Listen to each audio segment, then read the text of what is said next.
ನಮ್ sir board ಮೇಲೆ draw ಮಾಡಕ್ ಹೇಳಿದ್ಲು. ಅದಕ್ಕೆ ನನ್ನ ಫ್ರೆಂಡ್ ಝುಯ್ ಅಂತ ಹೋಗಿ ಡ್ರಾ ಮಾಡ್ತಾಳೆ. ಪಾಪ ಅವಳಿಗೆ ಗೊತ್ತಿರಲ್ಲ ನಾನು ವಿಡಿಯೋ ರೆಕಾರ್ಡ್ ಮಾಡಿದ್ದೀನಿ ಅಂತ. ಈ ವಿಡಿಯೋ ನೋಡಿ ಅವಳಿಗೆ ಗೊತ್ತಾಗುತ್ತೆ. ಹೇ ಸ್ಪಾರ್ಕಲ್ಸ್, ನಮಸ್ಕಾರ, ಹೇಗಿದ್ರೆ ಎಲ್ರು? ಚೆನ್ನಾಗಿದ್ದೀರಾ ಅಂತ ಅನ್ಕೊಂಡಿದೀನಿ. This is my food. This is my friend's food. This is ketchup. This is my friend. This is the classroom. And she is Lavanya. ಇವಳ್ದು ಇಲ್ಲಿ ಸ್ಕ್ಯಾಮ್ ಏನಿತ್ತು ಗೊತ್ತಾ? ಪಾಪ ಇದು ಬ್ಲೂ ಕಲರ್ ಡ್ರೆಸ್ ಅಲ್ಲಿ ಇದ್ದಾಳಲ್ಲ, ಅವಳಿಗೆ ಹೇಳೋಳೆ ಪಕ್ಕದಲ್ಲಿರೋ ಹುಡುಗಿಗೆ ನಾನು ಗುರಿ ಇಡ್ತಿರೋದು ಅಂತ. ಬಟ್ ಆಕ್ಚುಲ್ ಆಗಿ ಇವಳು ಬ್ಲೂ ಕಲರ್ ಡ್ರೆಸ್ ಅಲ್ಲಿರೋ ಹುಡುಗಿಗೆನೇ ಸ್ಕ್ಯಾಮ್ ಆಗ್ತಾಳೆ. ಹೆಂಗಿದೆ ನೋಡು, ಅವಳಿಗೆ ಸುಳ್ಳು ಇಲ್ಲ ಅಂತ. ಅಟ್ಲೀಸ್ಟ್ ಅಷ್ಟೆಲ್ಲ ಸುಳ್ಳು ಮೇಂಟೈನ್ ಮಾಡಿನೂ ಅವಳು ಕರೆಕ್ಟಾಗಿ ಗುರಿ ಇಟ್ಟವಳ? ನೋ ವೇಸ್ಟ್, ಚಾನ್ಸೇ ಇಲ್ಲ. ಇದು ಅಟೆಂಪ್ಟ್ ನಂಬರ್ 2.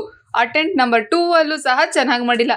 ಏನೇಲೆ ಒಂದು ಗುರಿ ಇಡಕ್ ಬರಲ್ಲ. ನಾನಾಗಿದ್ರೆ ಎಷ್ಟು ಚೆನ್ನಾಗಿ ಹೊಡಿತಿದ್ದೆ ಅಂದ್ರೆ, ಏನೋ ಬಿಡು, ಎಲ್ರು ನಮ್ಮಂತವ್ರು ಇರಲ್ವಲ್ಲ, ನಾವೇ ಸ್ವಲ್ಪ ಜಾಸ್ತಿ ಟ್ಯಾಲೆಂಟ್ ತುಂಬಿರೋ ಅಂತವ್ರು.